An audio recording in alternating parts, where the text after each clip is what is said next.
Hi friends, welcome back to another video. I am so excited because today I really want to film the Rory Gilmore reading challenge. I started watching Gilmore Girls about 2 years ago for the first time ever, so I didn't grow up watching it, but I did fall in love with the show just like many of you, and I now really associate autumn and winter with watching the TV show. It's also one of my favourite challenges because some of my favourite YouTubers have done their own versions and I just loved watching it so much. So I think I watched Leonie's, Alexandra or Lexi's, and also Jack Edwards as well. And so today's outfit is inspired by Rory Gilmore herself. This is actually my dad's old sweater vest. I don't think he knows that I technically stole it a couple of years ago, but it's been in my wardrobe ever since. Today's cup of tea is chai, and I just thought it was perfect for all the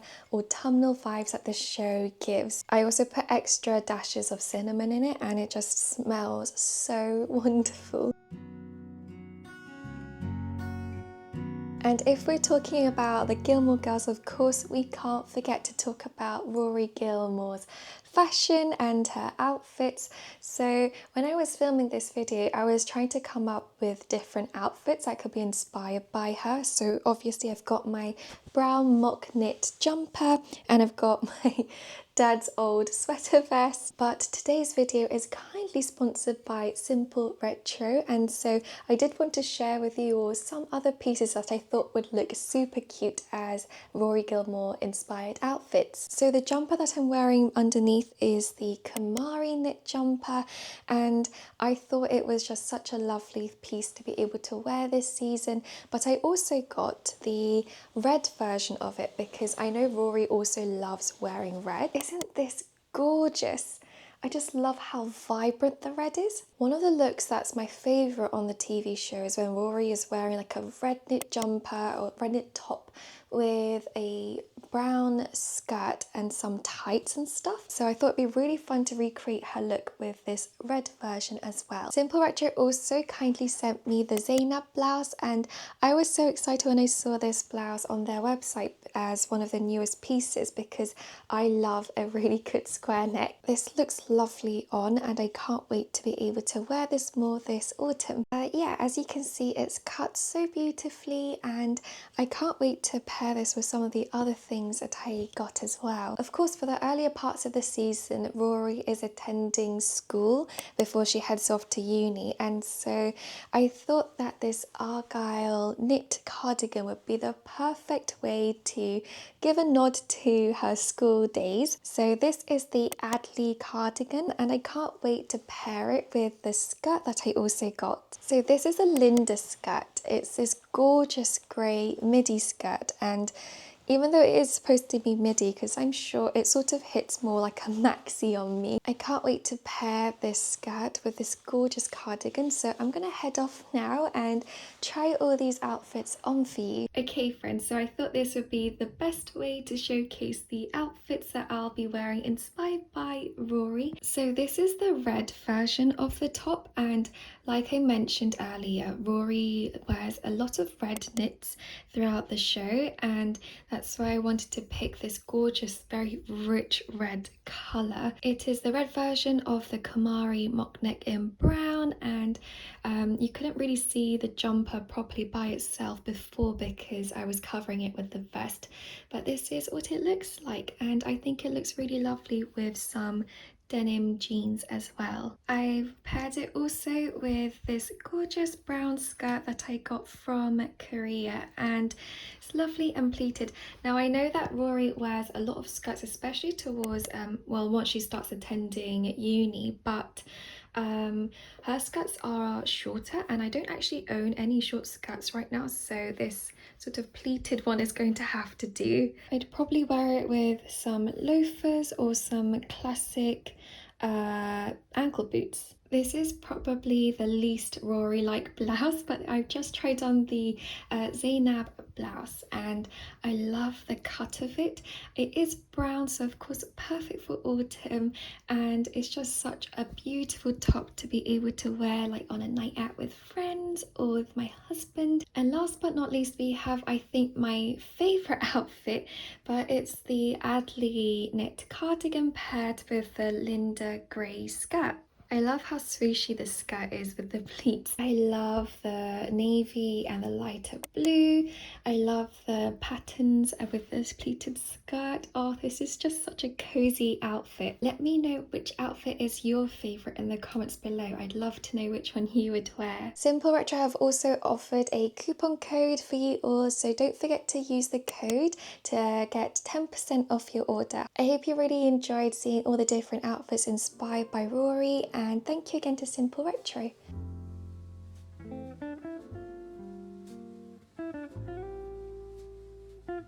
Okay, so now into the challenge.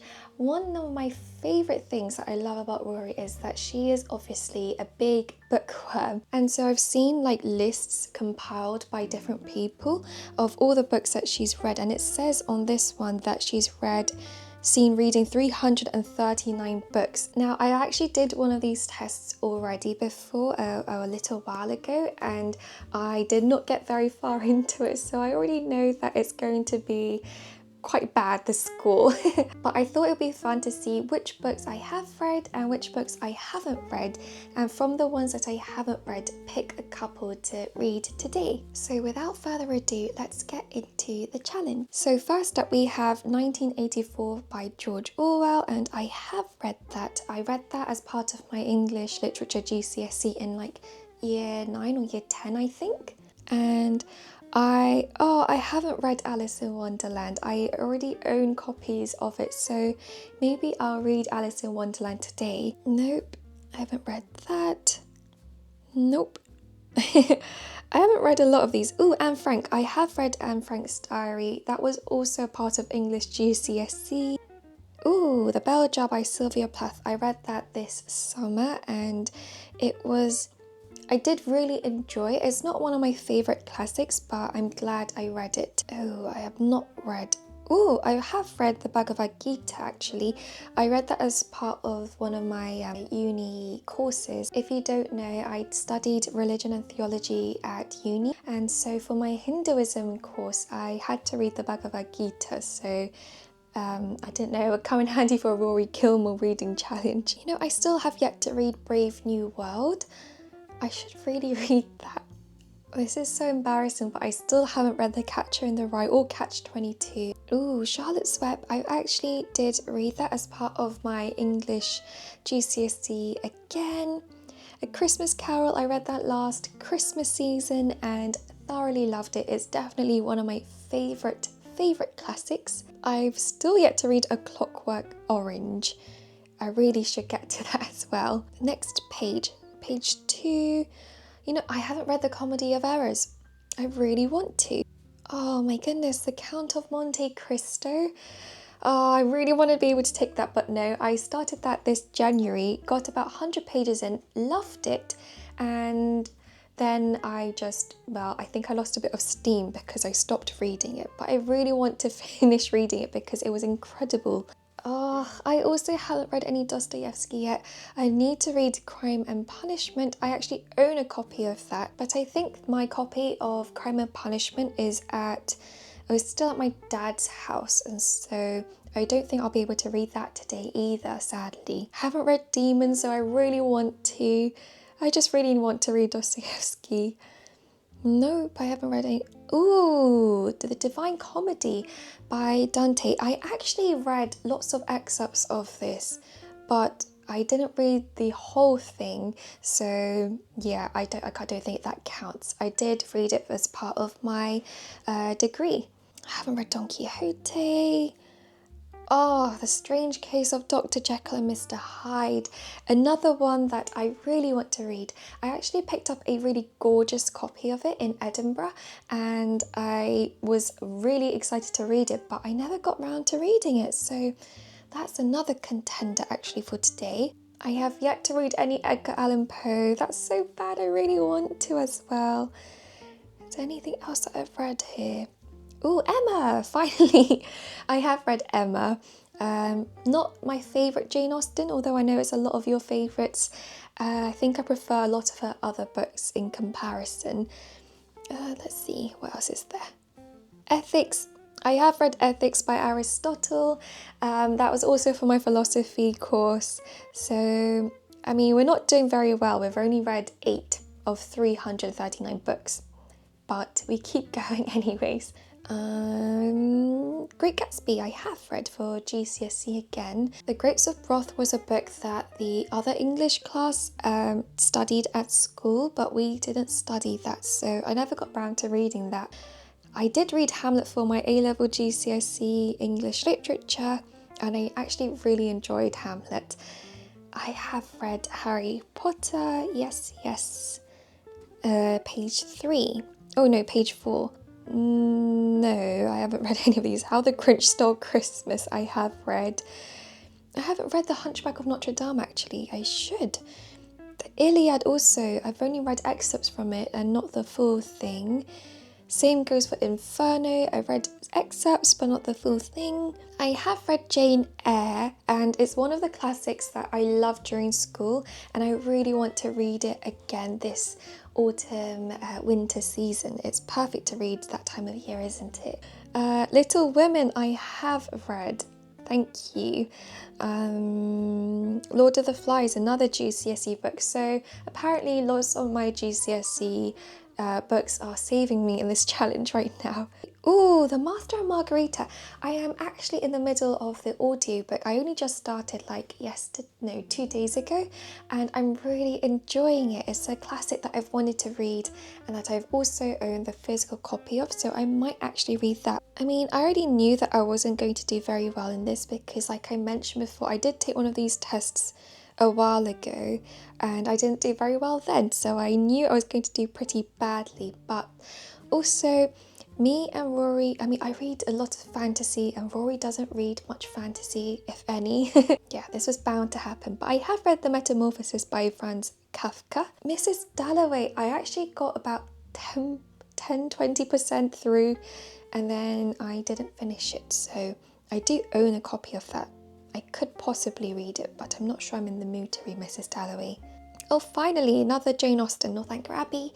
That's one of my favourite Jane Austens, actually. I really enjoyed it. Oh, Of Mice and Men, another GCSE classic. Diary of a Wimpy Kid, yes. I loved reading the Diary of a Wimpy Kid series when I was in primary school.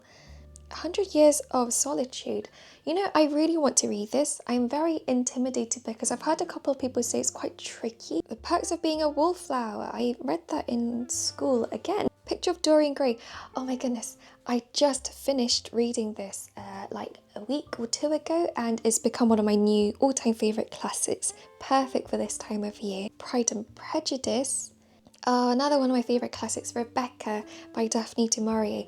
I actually visited a bookshop with one of my friends, and I had no idea that this bookshop was home to, it had Daphne du Maurier's desk upstairs, and we were just visiting the bookshop and we had no idea that Daphne du Maurier's desk was just randomly sitting there. It was so cool seeing her letters, and I love being able to imagine Daphne sitting there just writing. But carrying on, ooh, Romeo and Juliet. I really want to read that. I have wanted to read Romeo and Juliet for a very long time. It's obviously one of Shakespeare's most well-known plays, and I did try reading this. I remember in year 6, so I must have been like 10. I tried reading this and I didn't get very far into it, but I still own the same copy that I got in like 2011, so I might try and read that in this video. I haven't read A Room of One's Own yet, but I have read A Room with a View. I did love reading that this spring. Oh my gosh, we're on page 8 of 9 and I have only read 8%, so I am failing. Ooh, A Streetcar Named Desire. I actually read this again for one of my GCSE syllabus materials but I think this was one of my favourites that we studied.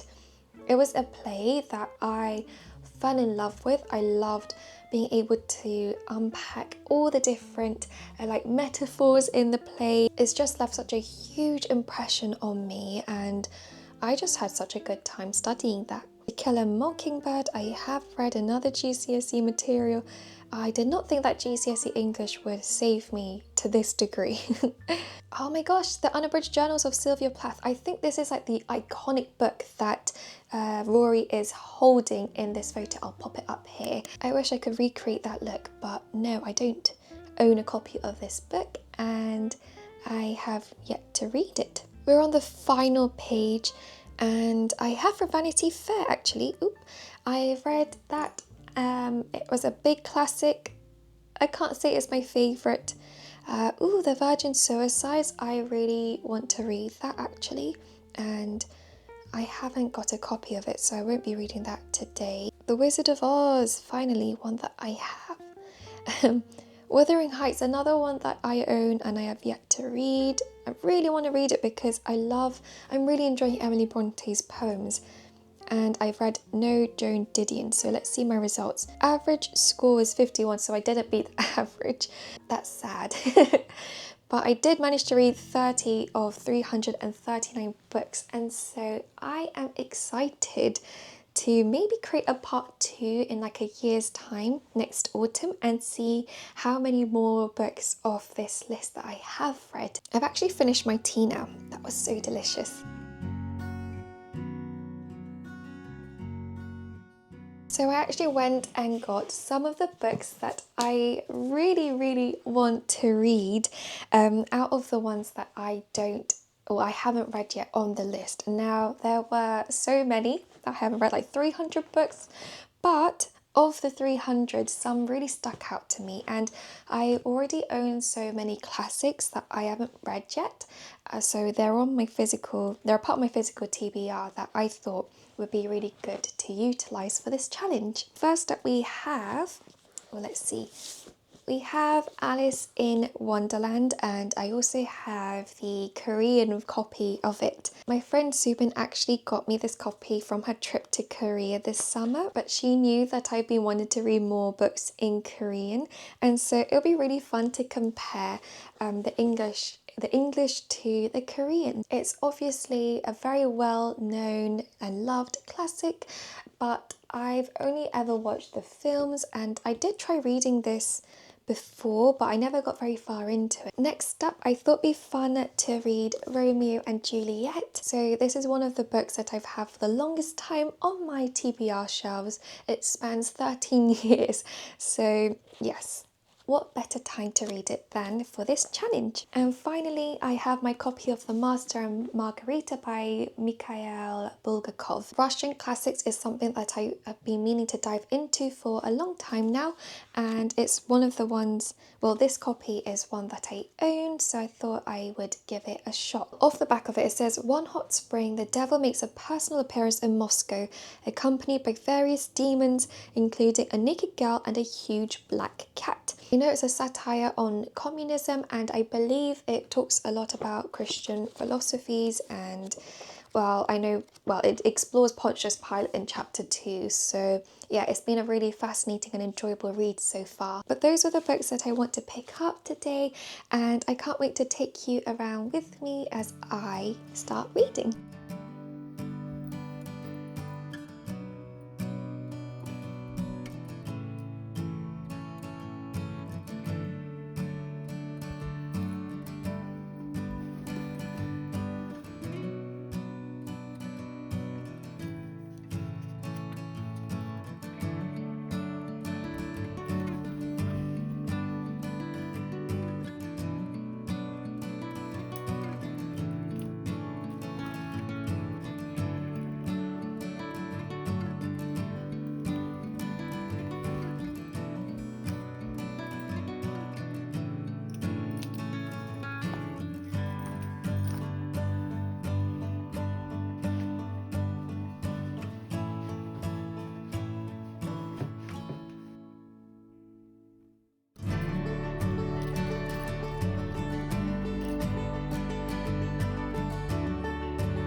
it's officially the next day and I spent all night actually finishing up Romeo and Juliet, so I have my copy of the play here. A couple of things that stood out to me whilst I was reading this, and of course this is supposed to be performed as a play, that's what Shakespeare would have intended, but as I was reading I noticed that I didn't particularly like any of the characters. I don't think they're particularly likeable, to be honest, especially Romeo. I mean, at one point he loves one girl and then all of a sudden he sees Juliet and he's just head over heels in love with her. His professed devotions to Juliet would have been more romantic and more believable had he just loved her from the start. But that being said, he did remain a loyal knight throughout the rest of this book once he falls in love with Juliet. There were lots of funny, very witty moments and moments that really made me laugh out loud. Had I been alive during the Elizabethan era, I would have probably found a lot more of the banter between the characters funnier and super witty and clever. I'm sure that would have just elevated the experience all the more, but I did enjoy it, and I thought there were lots of moments that were filled with such gorgeous, beautiful poetry, and I was very moved by a lot of what Juliet and Romeo were saying as well. So I think I ended up giving it 4 stars. It's not my favourite play, but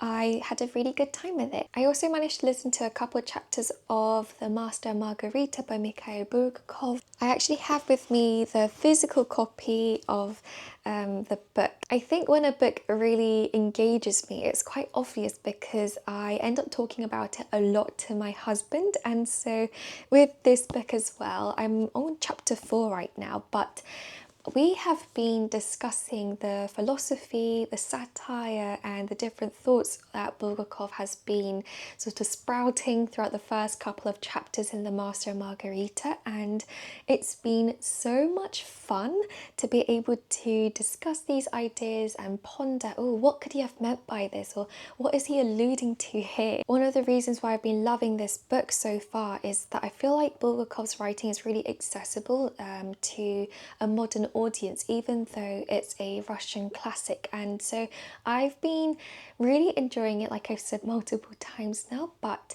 I can't wait to continue listening to it. And I think now I might start picking up I might start reading Alice's Adventure in Wonderland by Lewis Carroll as well. I'm excited to see why this is such a classic as well. I will be just reading the Alice's Adventure in Wonderland bit and not part 2, Through the Looking Glass, because I don't think Rory read Through the Looking Glass, or at least the challenge didn't mention it. But anyways, I'm eager to see what this is all about, and I've got my cup of tea as well, and I'm in my comfy pajamas, and so let's go and get reading.